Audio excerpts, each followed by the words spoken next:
शांति।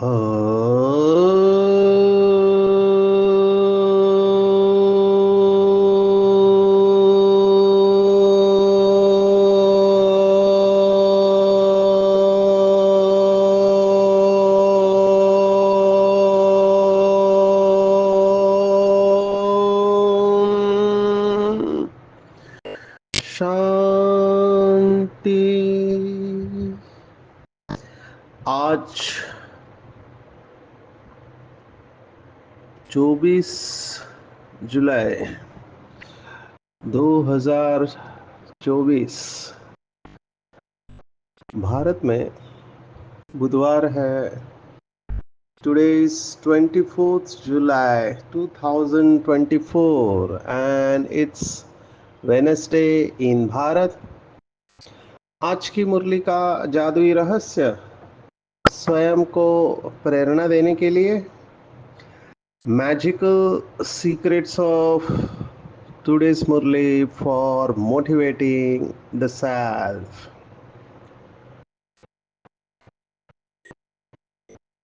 आज की साकार मुरली में बाबा पक्का व्यापारी बनकर आया हुआ है। बाबा से ये कला हमको सीख लेनी चाहिए कि कैसे अपनी बात को रखना है दूसरों के सामने और कैसे कन्विंस करना है। फार्मास्यूटिकल इंडस्ट्री में मेडिकल एडवाइज़र रहे हैं तो हमको ये हमने देखा है कि सेल्समैन को कैसे सिखाया जाता है कि how to sell a product. तो आज बाबा ऐसे शब्द इस्तेमाल कर रहा है जो लौकिक के है। होलसेल और रिटेल बिजनेस की बात है। एक होलसेल बिजनेस होता है और एक रिटेल बिजनेस होता है। होलसेल में चीज़ें सस्ती होती है, बल्क में लेते हैं, बहुत ज़्यादा मात्रा में लेते हैं। तो बाबा ने कहा मन मना भाव होलसेल है, बाकी सब रिटेल है। हम इसकी गहराई में जाने वाले हैं। इस ज्ञान मार्ग में अच्छी तरह पुरुषार्थ करने वाले बिजनेस बुद्धि बाबा के बच्चे हैं। बिजनेस बुद्धि माना जिनको प्रॉफिट और लॉस, फायदा और नुकसान के बारे में हमेशा जिनका अटेंशन रहता है। यहाँ पर भी फायदा और नुकसान का ध्यान रखना है कि श्रीमत पर चलेंगे तो फायदा ही फायदा, श्रीमत का उल्लंघन किया तो नुकसान ही नुकसान है। दूसरी बात जो आज की मुरली में आई है मुझे बहुत अच्छा लगा। बाबा लौकिक के साथ कनेक्ट करता है। देखो शास्त्रों की बातें कितनी कठिन होती है। आज बाबा ने कहा कि मैं संस्कृत में कोई ज्ञान नहीं देता हूँ। आप इमेजिन करो अगर बाबा ने पूरी मुरली संस्कृत में चलाई होती, कितने बच्चों को समझ में आती। तो बाबा कहता है एक ही भाषा है अपनी, तो एक ही भाषा है हिंदी। अभी इसके ऊपर भी बहुत सारे वाद विवाद है। तो भाषा के बारे में बाबा ने स्पष्ट किया है कि बाबा हिंदी में मुरली चलाता है, ना कि संस्कृत में। बाकी फिर विश्व में अभी जितनी भी भाषाएं हैं उन सब में ट्रांसलेशन होता है, क्योंकि नई भाषा सीखना हर एक के बस की बात नहीं होता है। तो लौकिक की बात बाबा ये कह रहा है कि जैसे लौकिक दुनिया में हम एक दूसरे को अपने घर में इनवाइट करते हैं, तो बाबा को हमने इनवाइट किया इस पुरानी दुनिया में, और हमारे इनविटेशन पे बाबा आया, हमने उनको रिसीव किया। बाबा कहता है तुमने मुझे इनवाइट किया और रिसीव किया, मैं भी तुमको इनवाइट करता हूँ और रिसीव करता हूँ। अभी देखो कितनी कहाँ की बात बाबा कहाँ लेके गया। बात वही है लेकिन कहने का तरीका बाबा का बहुत सुंदर है। तो आज बाबा ने क्रिश्चियनिटी को भी विशेष याद किया है। बाबा ने कहा पारस बुद्धि और पत्थर बुद्धि भारतवासी बनते हैं, और क्रिश्चियनिटी वाले ना पारस बुद्धि बनते हैं ना पत्थर बुद्धि बनते हैं। ये सभी धर्मों के लिए लागू पड़ता है। और विशेष हेवन एंड हेल, ये दो शब्द जो है ये भी क्रिश्चियनिटी के हैं। तो बाबा ने बहुत बार कहा क्रिश्चियन क्राइस्ट और कृष्णा इन दोनों की रास मिलती है, कनेक्शन है। हम इस कनेक्शन के बारे में फिर से देखने वाले हैं। फिर बाबा ने एक बहुत अच्छी बात कही जो मुझे बहुत अच्छी लगती है, बाप समान बनने में हमको सहयोगी होगी, कि बाबा तो खुशी और नाखुशी दोनों से न्यारा है। माना बाबा खुश भी नहीं है, नाखुश भी नहीं है। पार्ट बजाने के बाद भी साक्षी है बाबा। तो हमको ये सीखना चाहिए बाबा से, कैसे पार्ट बजाते हुए साक्षी रहना है, इसके बारे में भी हम देखने वाले हैं। और वरदान स्लोगन भी इतने सुंदर है, प्रॉपर्टी एंड पर्सनालिटी, दो पी बताई है कि बाप की प्रॉपर्टी क्या है और पर्सनालिटी क्या है, बी के लाइफ की। तो बाप की प्रॉपर्टी है हमारे बी के लाइफ की प्रॉपर्टी, ब्राह्मण जीवन की संतुष्टता, और पर्सनालिटी प्रसन्नता, ये दोनों अलग बातें हैं। तो वरदाता शिव बाबा ने हमको दिल से सभी खजाना दिया है, तो उसे अनुभव में लाकर औरों को अनुभवी बनाना है। और जो बाबा के बच्चे पूछते रहते हैं मुझे कि विनाश कब होगा, विनाश कब होगा, क्या डेट है बताओ, तो हम प्लानिंग कर रहे, संडे के मुरली में भी आया था, तो बाबा ने उसका जवाब दिया है कि अंतिम समय का सोचने के बजाय अंतिम स्थिति का सोचो। ये बहुत पावरफुल लगा मुझे। तो ये आज की पूरी मुरली है। हम शुरुआत करेंगे बिजनेस बुद्धि के बारे में। ये बिजनेस बुद्धि के बारे में हमको सोचना है। एक तरफ है माया का राज्य, जहाँ पे माया के सुखों की भरमार है, और जिसमें बाबा जिसको कहता है अरबपति खरबपति लिप्त है, और वो समझते हैं कि यही स्वर्ग है।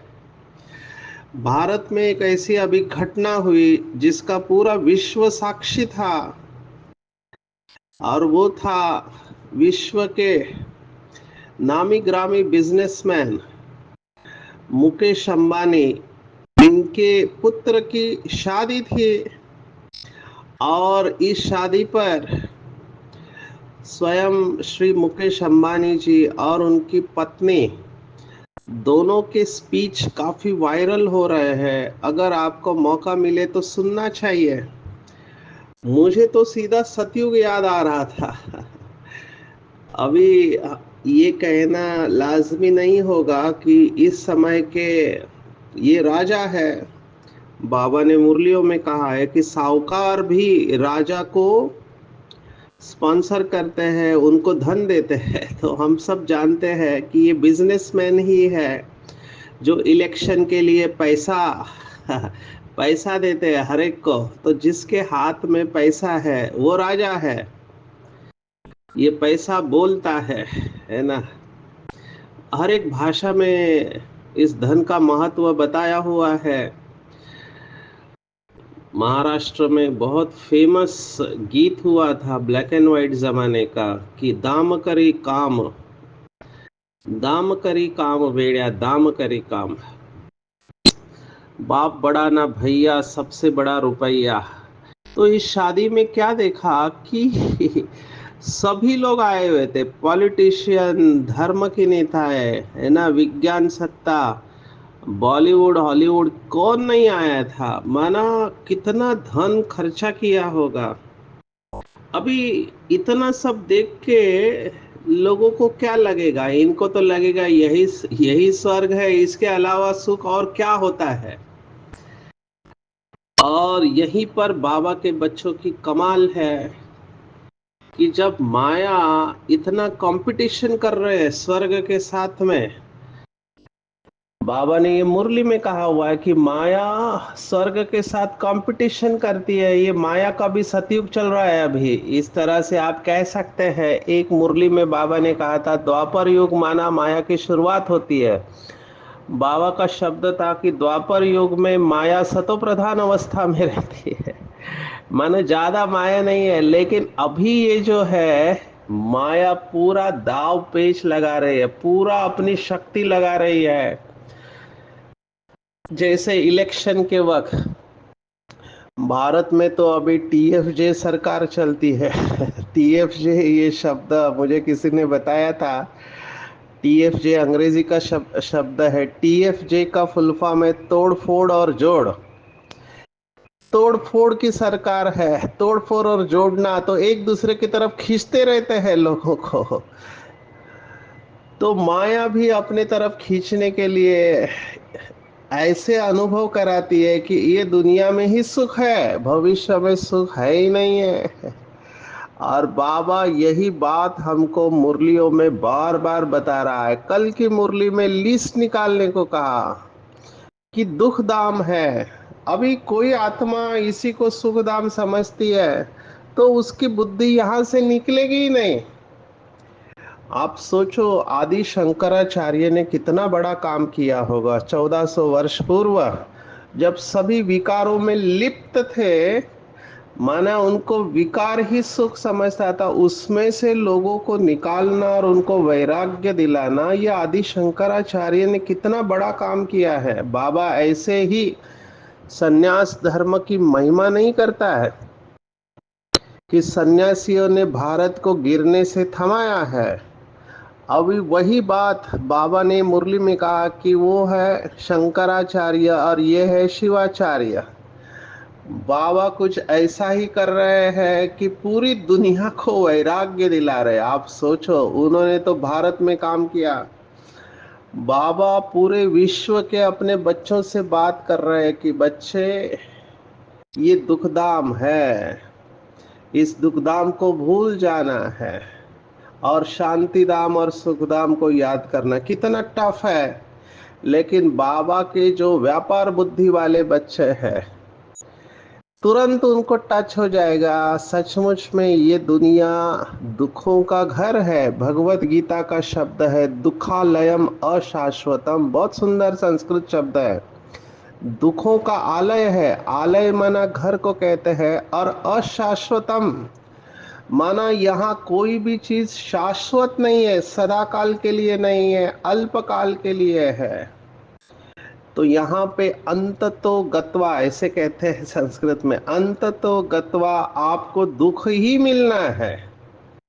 जो व्यक्ति और वस्तु आपको अभी सुख दे रहे हैं, कुछ समय के बाद उसकी परिणति दुख में होने वाली है। सदा काल के लिए सुख आपको दुखधाम में मिल ही नहीं सकता है।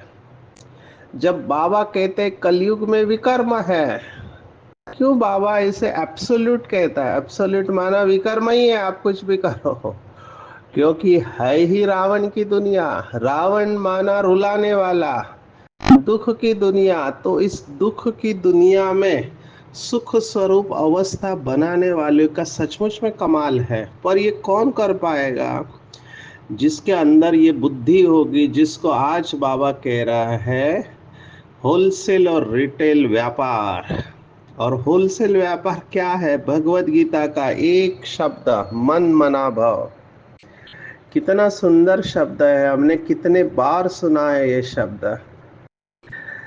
मुझे वंडर लगता है कि क्यों बाबा को बार बार कहना पड़ रहा है। समझो कोई डॉक्टर ने बोल दिया ये गोली तुमको रोज खानी है, तो वो गोली खानी है। जैसे ये ब्लड प्रेशर वाले, हार्ट डिसीज वाले कई बार अपनी गोलियां भूल जाते हैं। हमारे एक डॉक्टर साहब थे, मुझे बहुत थोड़ा सोचने में संकल्प चले मेरे, क्योंकि हमारे साथ वो नेपाल में भी आए थे। डॉक्टर भूसाले, शायद आप में से कई लोग जानते होंगे। He was professor and head of the department of forensic medicine. Mumbai में जे हॉस्पिटल में डेप्यूटी डीन भी रहे, बाद में फिर उनका ट्रांसफ़र हुआ औरंगाबाद, कई मेडिकल कॉलेजेस में गए। तो उनको काफ़ी नशा था और हमारे साथ नेपाल भी आए थे सेवा के लिए।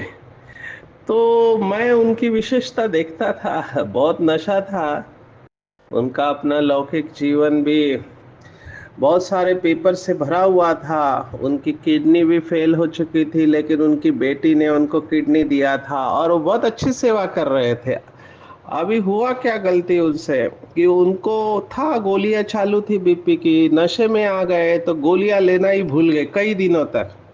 अभी देखो डॉक्टर है, फिर क्या हुआ, उनका सिर दर्द होने लगा। अभी डॉक्टर्स को पता होता है कि ऑक्सीपिटल हेडेक माना पीछे के बाजू का अगर सिर दर्द करता है तो ये ब्लड प्रेशर बढ़ने के लक्षण है। उसके बाद भी उन्होंने ध्यान नहीं दिया और अचानक उनका बीपी बढ़ गया, सिर की नसें फट गए और हीमरेज हुआ, मस्तिष्क में रक्तस्राव हुआ और वो कोमा में चले गए और शरीर छूट गया। ये क्यों हुआ? क्योंकि बीपी की गोली लेना भूल गए।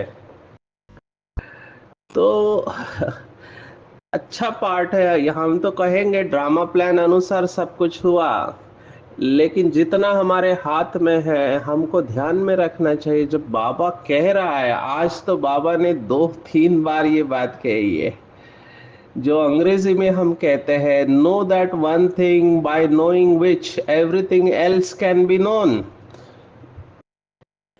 केवल बीज को पकड़ना है। बीज क्या है? तो बीज है मन मना भाव, इसमें सब कुछ आ जाता है। बाबा ने कहा इसमें सब कुछ आ जाता है, केवल बाप को याद करना है। अगर ये इतनी इंपॉर्टेंट बात है, मन मना भाव, तो हम इसके ऊपर मास्टरी क्यों नहीं आती हमारे? ये प्रश्न मैंने अपने आप से पूछा कि बाबा बार बार कह रहा है, महामंत्र है मन मना भाव, कितने बार हमने ये शब्द सुना है, फिर भी बाबा में मन स्थिर क्यों नहीं कर पाते हम? It should be absolutely clear. माना इसमें दो राय क्यों है? क्यों हमारा मन बाप में स्थिर नहीं हो रहा है? मन क्यों भाग रहा है देह देह के पदार्थ संबंधों में, जबकि मुझे ऑर्डर करना है कि हे मन, तेरे को केवल शिव बाबा की याद में ही स्थिर होना है और कहीं भी जाना नहीं है तेरे को। तो हमारा मन, जैसे दादी गुलजार कहती थी, एक तरफ कहते हैं मेरा मन, तो मेरा मेरे कंट्रोल में चाहिए, तो मेरा मन अशांत है।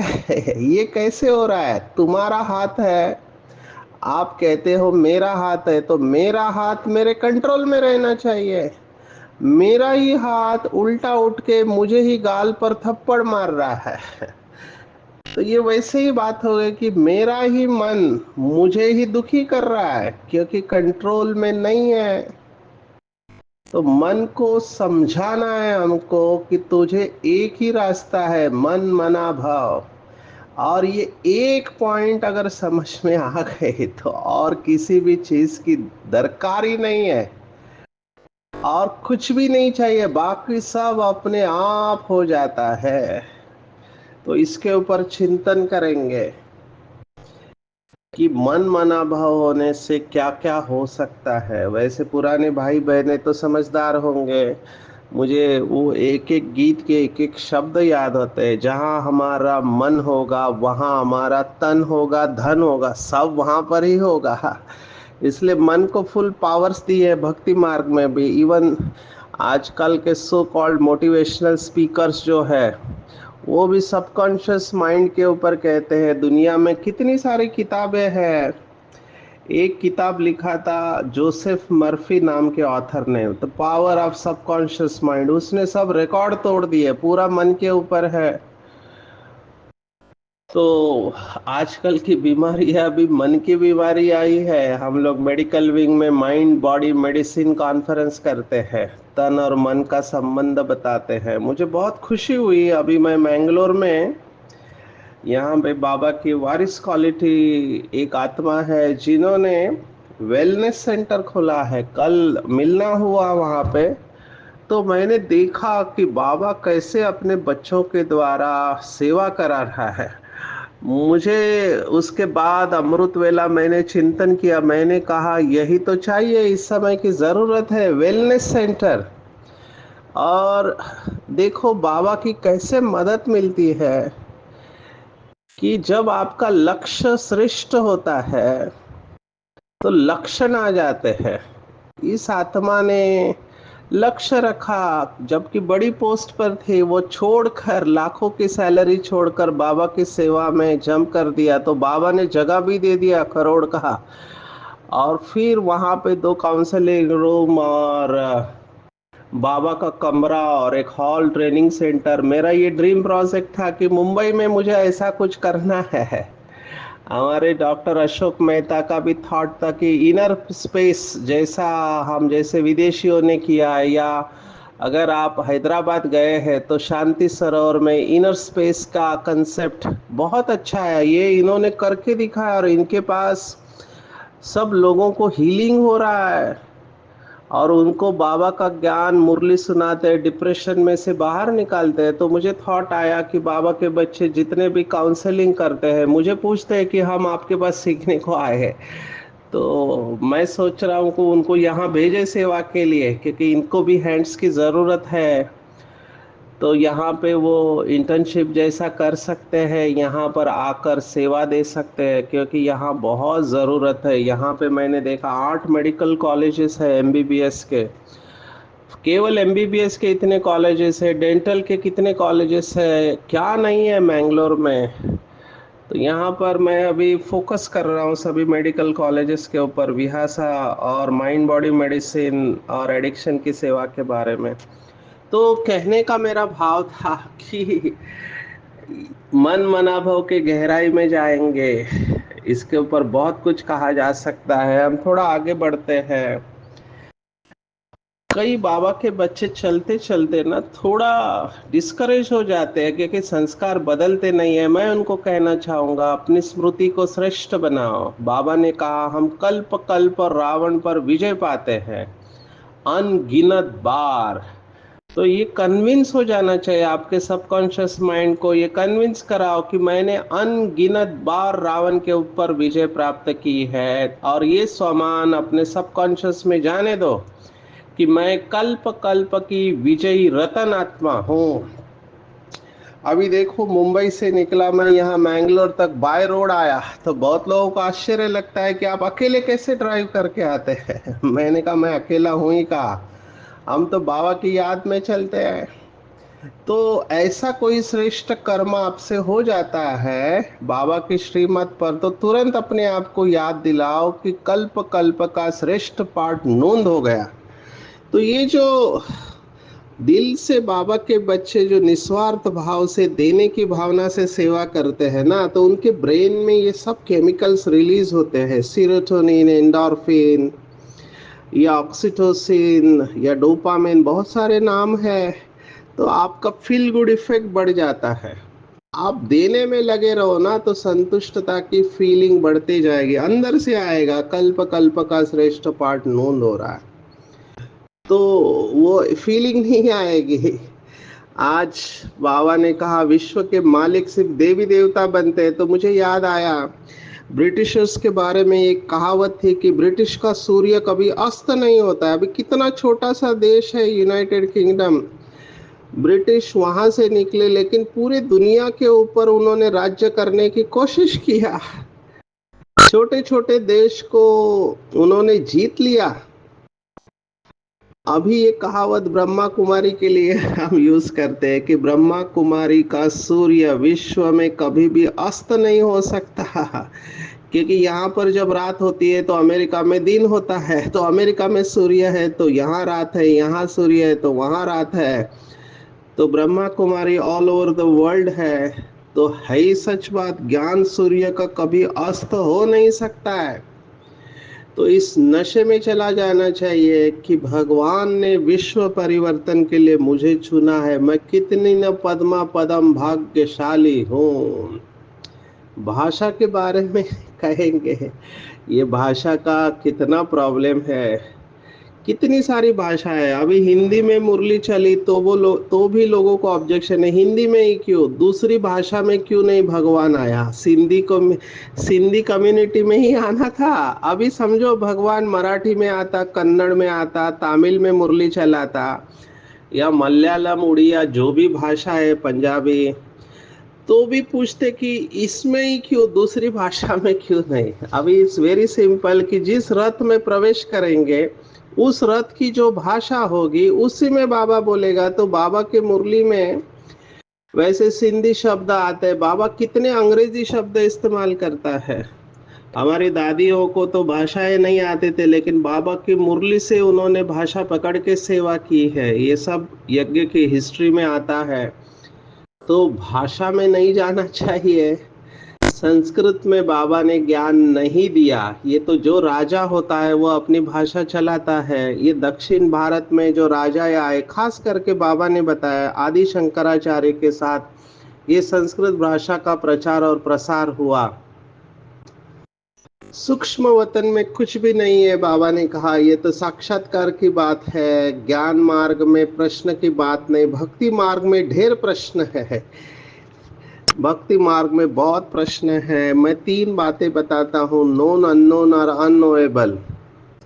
साइंस कहता है केवल दो ही बातें, नोन एंड अननोन, जिसको हम जानते हैं, जिसको हम नहीं जानते हैं।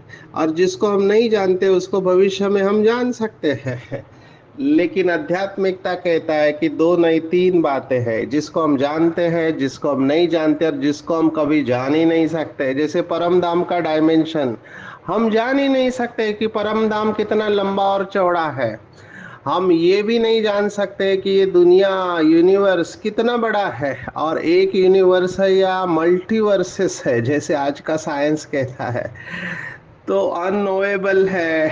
इसलिए सरेंडर कर देना चाहिए, अपना अहंकार नहीं रखना चाहिए। साइंस का घमंड है कि चांद के ऊपर, मंगल के ऊपर वो प्लॉट बांधने जाएंगे, लेकिन ये सब अहंकार है। यहाँ पर जीवन है ही नहीं, भगवानुवाच है। तो निश्चय पक्का रखना है। बाबा के ज्ञान रत्न एक एक लाखों रुपए का है, इसलिए पूरा निश्चय पक्का होना चाहिए। निश्चय के ऊपर कल यहाँ पर क्लास में कहानी मुझे याद आई, आपको भी सुनाता हूँ। मधुबन में सांप घुसा था, तो सभी लोग सांप के चारों तरफ खड़े थे। तो बाबा ने एक भाई को बोला मटका लेके आओ और सांप को उठा के मटके में डाल दो। तो उसकी हिम्मत नहीं हो रही थी, क्योंकि सांप माना पॉइजन, काटेगा तो जहर फैलेगा, मृत्यु हो जाएगी। तो जब बाबा ने देखा कि बच्चे की हिम्मत नहीं हो रही है, तो बाबा ने कहा कौन कह रहा है। जैसे ही बाबा ने कहा कौन कह रहा है, इस आत्मा की बुद्धि की लाइट जल गई। उसने तुरंत सांप को पकड़ा और मटके में डाल दिया, क्योंकि भगवान का ऑर्डर है। तो डरना किस बात का। तो ये निश्चय की बात है। बाबा का एक एक मुरली का ज्ञान रत्न लाखों रुपए का उस समय कहा था, अभी तो करोड़ों रुपए का मैं कहूँगा। आज विशेष बाबा ने ब्राह्मण जीवन की प्रॉपर्टी और पर्सनैलिटी, दो शब्द इस्तेमाल किए हैं।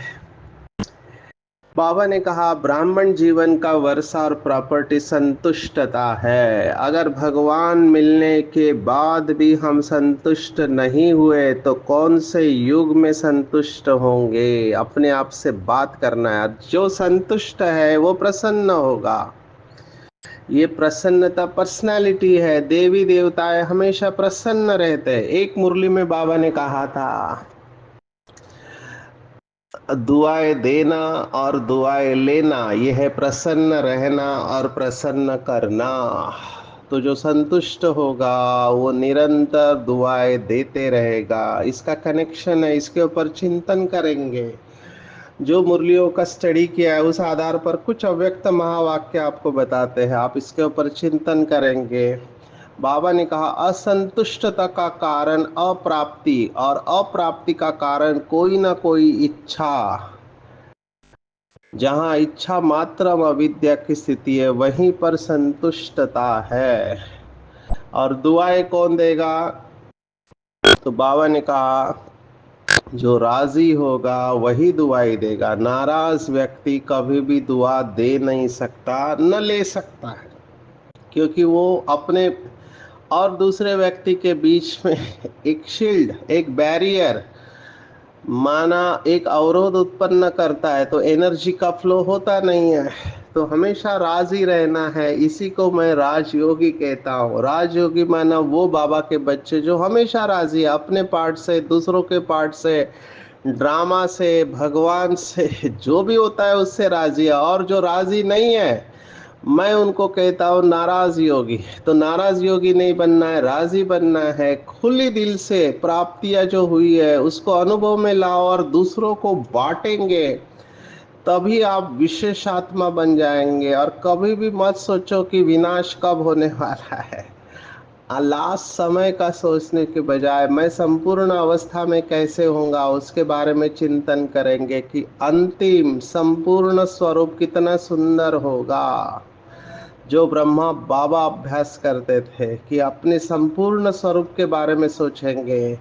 आज की पूरी मुरली में टेक होम है कि हमने बाबा को इनवाइट किया, रिसीव किया और बाबा से वायदा किया कि बाबा आप जब आएंगे आपके ऊपर वारिस आएंगे तो अपना वायदा पूर्ण करना है। बाबा अभी हमको इनवाइट कर रहा है, रिसीव करने के लिए तैयार है। कंडीशन सिर्फ एक है, अल्लाह को प्यारी है कुर्बानी, कुर्बान जाना है बाबा के ऊपर।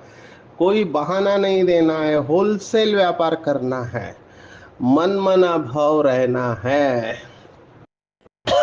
बाबा जो खजाने देते हैं उससे अपनी झोली को सदा भरपूर रखना है। अहो सौभाग्य, ब्राह्मण जीवन का वर्षा संतुष्टता है। मुझे कुछ नहीं चाहिए, मेरा कुछ भी नहीं है। और पर्सनालिटी प्रसन्नता है। हमेशा राजी रहना है, स्वयं से, दूसरों से, ड्रामा से दुआएं देना और दुआएं लेना है। अनुभवी बनकर औरों को अनुभवी बनाया और अंतिम समय के बजाय अंतिम अवस्था का सोचना है। अच्छा। ओ